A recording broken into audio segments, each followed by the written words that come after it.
I'm Sam Punch, and I'm Professor of Sociology, and I play bridge as an escape from work. I love the thrill of winning, and the desire to win keeps me sharp and focused at the bridge table. The pain of losing motivates me to improve and do better next time. I don't like playing if there's nothing at stake. I love the adrenaline you get when you take a calculated risk and it pays off. And there's lots of opportunities to do well at bridge in the bidding, play or defence, and there's competitions for all levels. I'm Esme Nicholson. I work for a small organisation called SHM, and I'm really interested in motivation and what makes people tick. So I do lots of work that's about those sorts of topics and things like that. But when I'm not at work, because I work very hard, all I want is to have fun. So I don't want structure, I don't want competition, I really don't want to be judged against anyone else. So you can always find me with a glass of wine and some friends and a pack of cards, just having a bit of fun.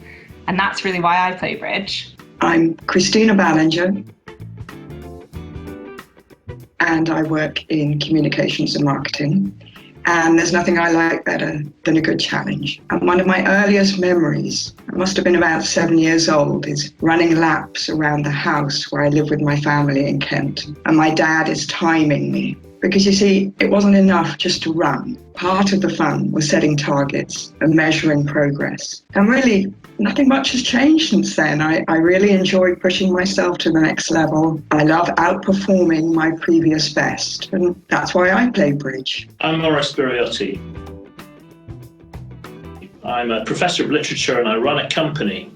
And I spend all of my time, whether I'm working or not, just being fascinated by people. And years ago, when I was very young, I played bridge a little.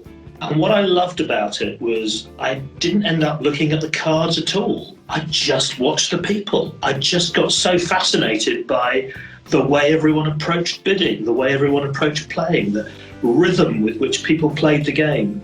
As far as I'm concerned, bridge is just another way of understanding human beings. How did we four all meet? I've been interested in bridge marketing for more than a year now, because it's always frustrated me that such a great game is played by so few people. And the more I started to think about it, the more I thought that this was a perfect project for Maurice, because of course his fascination is behavioural insights and change. How people change, what influences. So I went to talk to Maurice, who I've known for many years, and he recommended that we speak to Esme, who's one of his colleagues, who's also a dedicated bridge player. So then there were the three of us, and everything was going fine. But I had found out that up in Stirling, there was this extraordinary woman doing really great work in bridge development and marketing. So I contacted Sam, and we found we had a lot in common, and we were prepared to work with each other. And through Sam, we then got to meet Jordan, because Sam brought Jordan into the project as our researcher. Hey, I'm Jordan Maclean. I'm a BAMSA research assistant at the University of Stirling. By day, I can be found researching bridge, drinking coffee, and reading the New York Times. By night, you'll find me out for a run, cooking, and watching sports. The Bridging Insights project aims to develop a bridge marketing campaign strategy that can promote bridge to the widest possible audience. Of course, many of us would love it if lots of people played bridge. And we're not the first people to try and think about how to make bridge more popular. Lots of people have been here before. But I guess we're trying something slightly different. First of all, we're trying to think about this by looking at different typologies of people, different reasons why people might play bridge. And secondly, we've decided it's really important for us to take a truly multidisciplinary approach to this. Let's look back a bit at the history of how we got into it. So we started by looking at games, because in marketing terms, bridge is very unpackaged. And whereas other games have learnability designed into them, bridge is almost totally the opposite, and learnability is designed out of it. So from there, I also started to look to fiction, to depictions of players and scenes of bridge play in works of literature. I was looking for stereotypes to see if characters, fictional characters, could inform the typology that we were developing. And just a few examples, we have British agent, James Bond, classic gambler, and he plays bridge. We have Hercule Poirot, the detective, who uses all his logic, his powers of deductive reasoning, and his insights into human nature to solve crime. And he's a bridge player. I also looked at history, at the history of the game. I was particularly interested in the swings, the way in which bridge has swung in and out of fashion over the years. And it seems to me that there were three key themes, factors, influencing the swing of the pendulum. The first one was innovation within the game itself. The second factor was socioeconomic conditions. And the third factor was advances in communications technology. As part of Bridge and Mind Sport for All, I've been involved in 2 sociological research studies, both of which have informed this marketing project. The first was a survey with 7,000 bridge players of all levels about why they play bridge. The second was interviews with world-class players about what's motivated them to play for most of their lives. So the typology that we're developing is based on this academic research, and it's also enabled us to contribute ideas to leisure studies. So in particular, it's helped move the thinking beyond there being only 2 key types of player, either social casual players versus serious tournament players. Our typology is based on 4 ideal types, and each reflects some core characteristics, but they're not fixed. They're ideal types that are fluid and overlap to some extent. So I told you in my introduction that I'm really interested in why people do things, and that's always been me. And at work, it's something I spend a lot of time on. I actually work with Maurice, and he talked about how he's always interested in people. And together we've looked at a lot of different projects and areas of work that are about how you change people's behavior and motivate them to do things differently. So when it came to working with Sam and Christina on what we've been doing here, it was really about taking some of that research that Sam was doing and some of the research that Christina had done in different areas like games and history and fiction, and thinking about how can you apply that to how you inform people about bridge, persuade them to play the game, and even enable them and give them the skills they need to play it and have fun with it and really make it popular. So that was an angle that we started looking at as we got further into the research we've been doing together.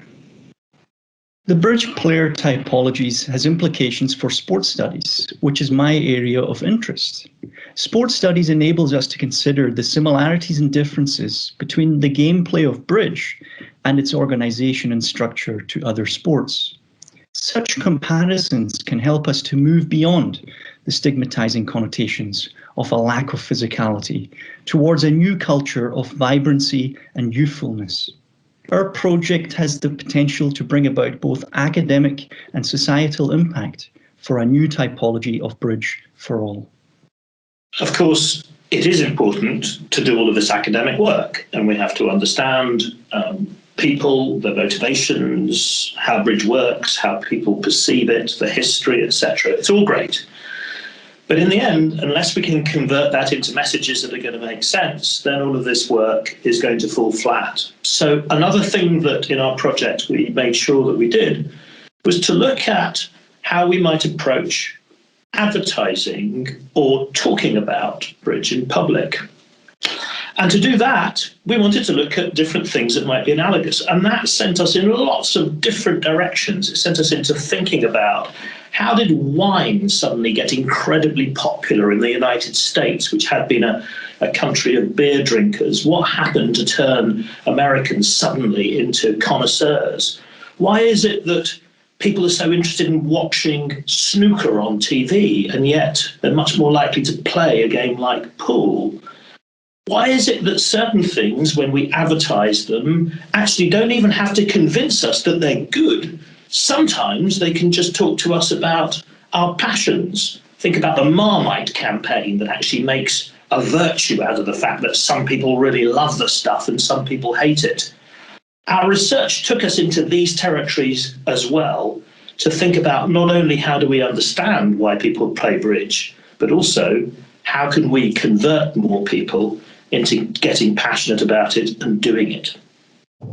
So when you put all of that together and you look at the work we've been doing, where we've ended up is with these 4 different types that we represented at the beginning. And it's been interesting because actually of the group that's been working together on this, we really do represent different types. So you can go anywhere from me, and I'm really in this type we've called the Socializer, where for me it's all about the social end of things and having fun with other people and the connections to other people that I have when I'm playing bridge. Round to Sam, who's really the competitor, and for her it's much more serious, and there's not a competition. It may as well not be a game. She may as well not be playing bridge. So that's really about how is she competing with other people when she's playing. You can then look at Christina as the self-improver, and that really is still on the serious end of things because it's all about that self-development and challenge there. But they're much more internal and intrinsic motivations than Sam's, which are more about the competition relative to other people. And then that's really different again from Maurice, who is more on the social end of things, I guess, as the mind gamer, but more about what he's learning about other people through playing. And that's been quite interesting for us and quite revelatory, because what it's led us to understand is that you'd need to do very different things to get each of us to want to play. We all have different motivations to play. We're all persuaded to play by different things. What makes me want to play is totally different from any of the others. And what we want to do now with this work is to think about these different types we've developed in much more detail. So in the conference, we'll be taking you through them, understanding a bit from you about what you think of the 4 types and where you think people sit and what might motivate people in each of the 4 types to take up the game. And we'll then be running some focus groups as part of the conference with all of you to drill into one of those types and think about how would we make bridge popular for this group? What might help to popularize the game, and what will we need to do to get more people wanting to play? Our journey doesn't end here. In many ways, we're just beginning. The whole point of doing this is that we genuinely want to have impact. We want to make sure that we turn some of the insights that we have into ideas that can eventually communicate the power of bridge to people in a different way. For some of us, that's of intellectual interest. For others, it's a genuine passion to get people playing bridge, but it's something that we're very, very serious about. And to do that, we're going to need your help. So at this conference, what we're hoping is that you'll take the time to react and respond to what we're saying, to share some of your insights, and to be part of this journey. We want this to make a difference, and you can help.